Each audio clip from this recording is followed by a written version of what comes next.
Hey there, baseball fans. I'm Ben, and today I'm opening up packs from 1993 Fleer Baseball. This is when Fleer really kind of stepped up their game, had some UV coating, glossy cards, and really a nice looking set here with good design and good photography. So, yeah, here we go. This is Series 1. This is, I think, the first year they had different series for Fleer. And particularly looking for some of the inserts that are included, and also my favorite players, Sean Dunston, Nolan Ryan, Ryan Sandberg, Mark Grace, and anything else that's of interest. So, Tino Martinez, if you're a Yankees kind of fan, there's a Mike Messina, a really great pitcher. I really like these designs because they are focused on the image, doesn't clutter it up. The gloss is good, but not too glossy, and the back is not glossy. So it really makes it easy to kind of go through in your hand. And then the back design is cool too, with the big, large last name and then the cutout of them in action. I mean, just really solid design. If more cards and years were like this, I think I would be happy as a collector. There's a Sammy Sosa. Look at that.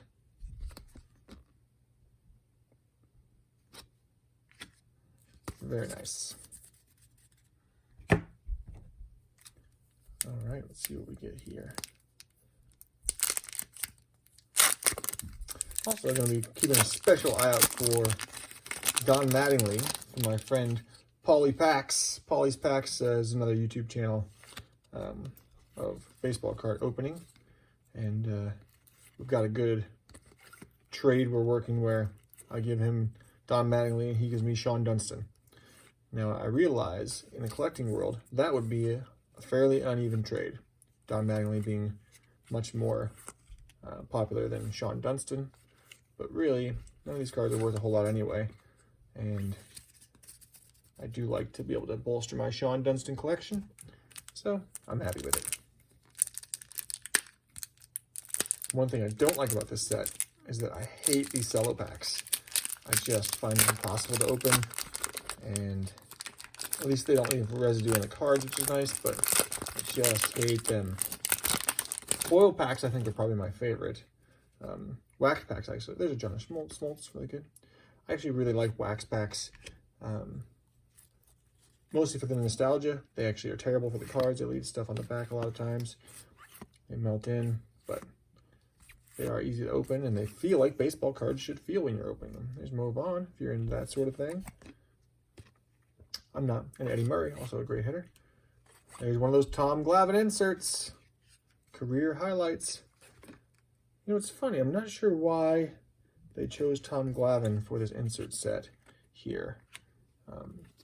I think it's probably because they paid him to be the spokesman for, and there's Tom Glavine, for the set that year. Or at least I'm assuming they did, because he is all over this thing. There he is, it's all about Tom Glavine. They don't have anybody else in there, so I'm assuming they had some kind of deal with him, and that's why they chose to do that. He's a good player, and certainly a good player at the time, but he wasn't the preeminent superstar of the time. And he was still fairly early in his career. I mean, this is only 4 seasons into his career, so they chose, I assume they chose in '92 to work with him. And then maybe he would have a bad '93 season. Just seems like an odd choice. Another thing about this is they almost all are really well centered too. You don't see a lot of miscut or uncentered cards in this set. Dave Hollins, round tripper.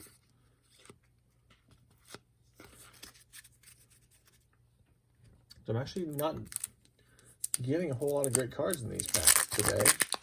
I think I've got a handful more of these packs in the box.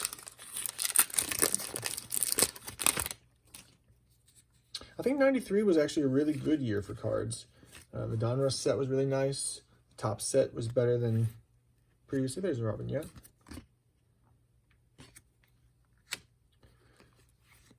You have a lot of premium options as well, but still a manageable amount. Hadn't quite exploded into so many that you couldn't keep track of them. Kenny Lofton, if you like that sort of thing.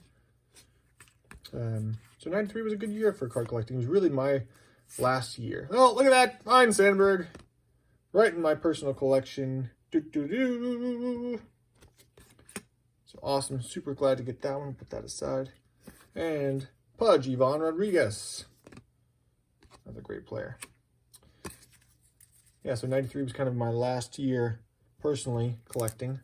You know, I had been collecting with my older brother since 1985, but really, I had about 3 years or so where collecting was big for me, and that was kind of like 1989 or so through until 1993 was the tail end of it for me, when I started getting into other things.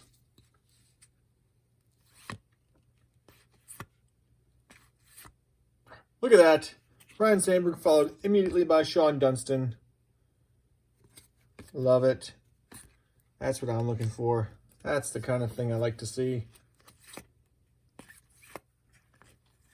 That's why we're here, right? Or at least why I'm here.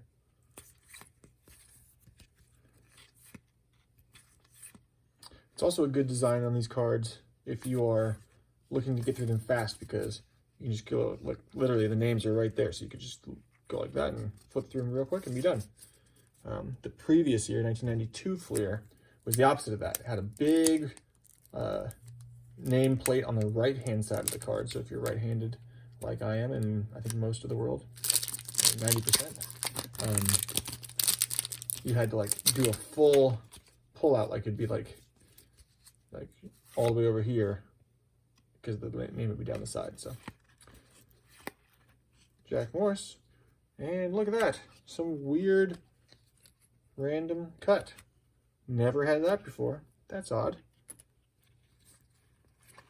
Oh, look at that, Ryan Sandberg and Gary Sheffield, Superstar Special. These are triple threats. Look at this, Rod Brewer, Major League Prospects insert card. Now, the downside is that Rod Brewer didn't really amount to much, I don't think. We're going to put him aside and find out whatever happened to that guy. Paul Molitor, that's a good one. So now we're picking up steam here. Sandy Alomar Jr. All right, so another Ryan Sandberg in there, paired with Gary Sheffield. Triple threats. We'll get our last pack here, and then we'll find out whatever happened to Rod Brewer after he was designated as one of the few Major League Prospects for the Fleer set in 1993. There's Sandy's brother, Roberto, when he had gone to the Blue Jays. There's Scott Radinsky, looking like he's having a good time. Jeff Bagwell, very good card. White high tops.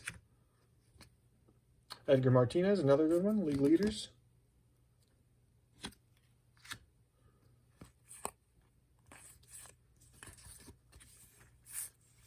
Mickey Morandini. Pat Kelly has a great action shot of him there.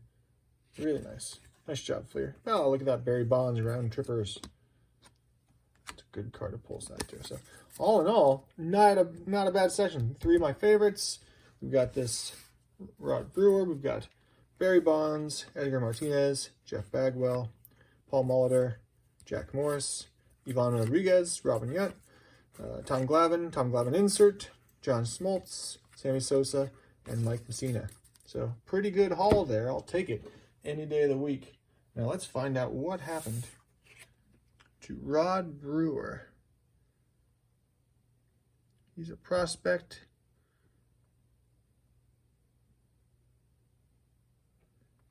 What is it? Brewer impressed at first in the outfield and blah, blah, blah. His biggest cup of coffee in the show yet. Cup of coffee? What does that even mean? Am I missing something? All right. Let's look him up.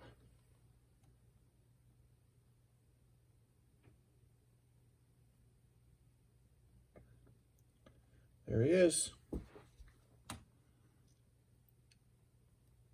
From 1990 to 1993. Interesting. Because if he's a rookie prospect in 93, which is what this card says, I don't think he went far beyond that. So Hit 278 with 2 home runs and 33 RBIs. There's definitely a story here. Went to the University of Florida. 5th round draft pick in the 87 draft. So just popped back and forth between Louisville and the Cardinals. Only played 14, 19, 29. So 172 games in the majors. And really only one full season of 93 being that year for him. And then that's it. There's nothing else. We have nothing else about Rod Brewer, his life, or anything else that happened to him. Rod, I hope you're okay. What happened and why did you stop playing the majors? Rod, we just may never know. Anyone out there, if you know what happened to this man, Rod Brewer, please tell us. But the rest of you, we'll see you next time.